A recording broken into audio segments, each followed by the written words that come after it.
দেখি ঘা তো ভালো হয়ে গেল না বাবা? তো তোমার এগুলো ব্যথা করে না?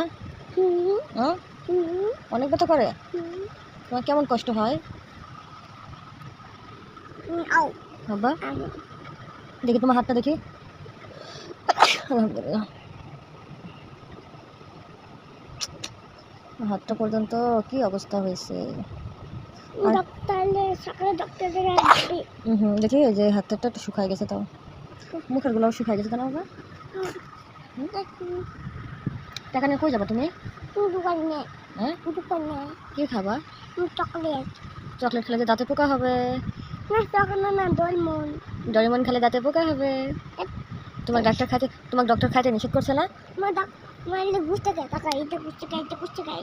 গুরু তো ডক্টর কি বলছে জানিস? বলো তো কি বলছে তোমাকে? ডাক্তার বলছে রাফি যদি চকলেট খায়, ওকে